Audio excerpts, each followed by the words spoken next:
I'm going to do a different type of video than usual and try to sift through what I know about Trump supporters to categorize them in a way that distinguishes between the guys with zip ties, vaulting over railings in House chambers, and most of the people I've spoken with who supported Donald Trump. People are worried that more political violence could be carried out in Trump's name as we draw closer to Joe Biden's inauguration.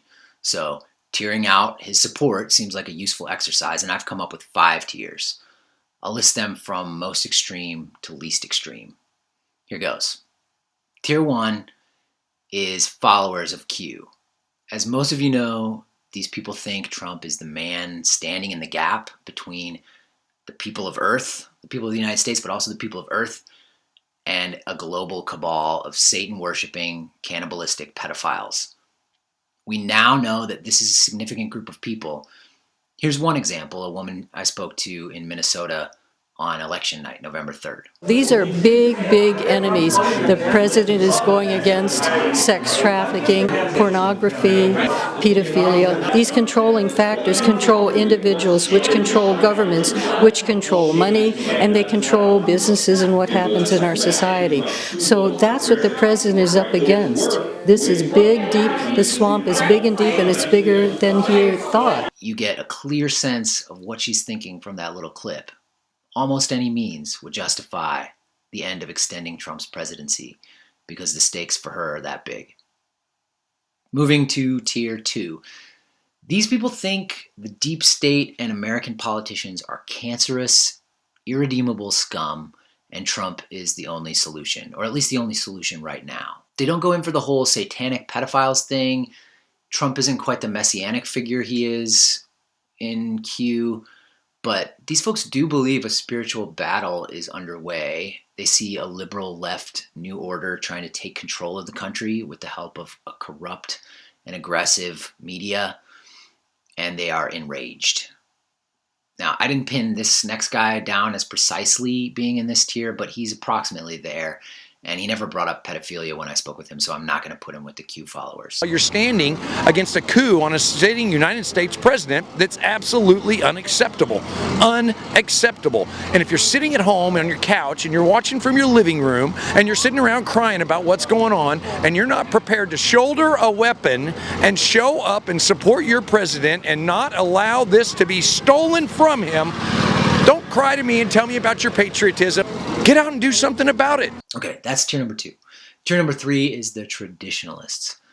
They see Trump as a good president who mostly served conservative interests, and like the people in tiers 1 and 2, they believe the election was stolen.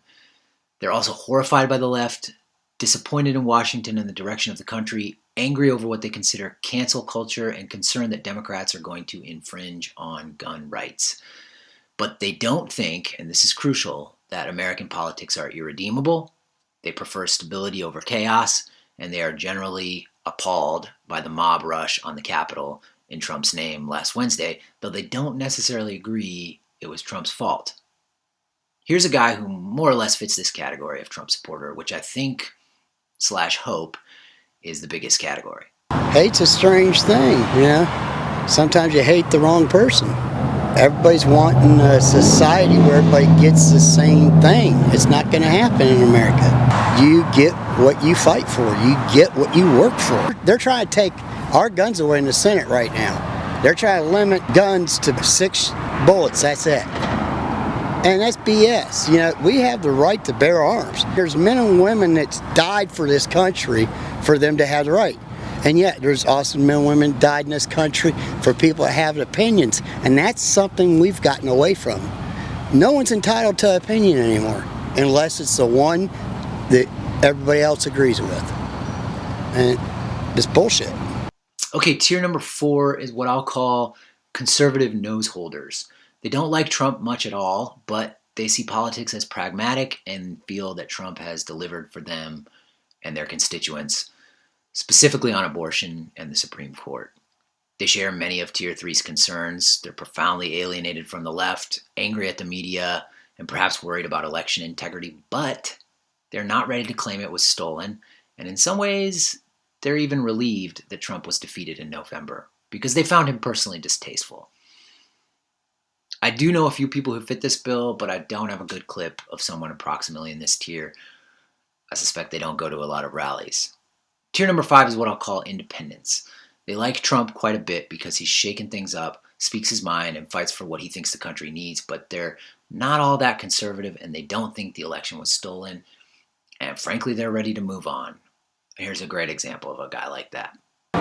He shook up the game, bro. That's what we needed. That's what we needed. So whether you like him or not, Donald Trump shook the whole politics up for life. Have you talked to anybody out here who's like talking about Civil War and like no, that kind of stuff? No, I don't want to talk to anybody who's talking that kind of rhetoric. no, people are talking that, man. Like, I don't want to talk to anybody who's saying that. Like I said, I love that Trump takes no crap. He fights for what he's on. But look, let's just call it square. If it doesn't work out, it just doesn't work out. Violence in the country, I'm not down with that. Yeah. Okay. At all. Of the 5 tiers, the ones to be concerned about if you're worried about the stability of the country are obviously 1 and 2. Gorged on the sickly sweet fruit of sweeping, conspiracy-laden narrative, these are the types of people who would rush the U.S. Capitol or who would applaud it from afar.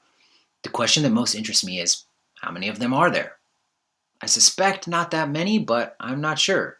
Some polling indicates Q has broad appeal, and it is striking to me that, even though I didn't go out of my way to seek them out in the past few months, I ran into these folks regularly. I do think, or at least I want to think, that tiers 3 through 5 make up the lion's share of Trump's support, with tier 3 the largest of all. I think this means that, and I could be wrong, and this could be wishful thinking, but I think it means that if the law enforcement response to protests over the next 9-10 days is robust, there should be no more incursions into federal buildings by crazy and dangerous people, and the transition to a Biden presidency shouldn't be too bumpy.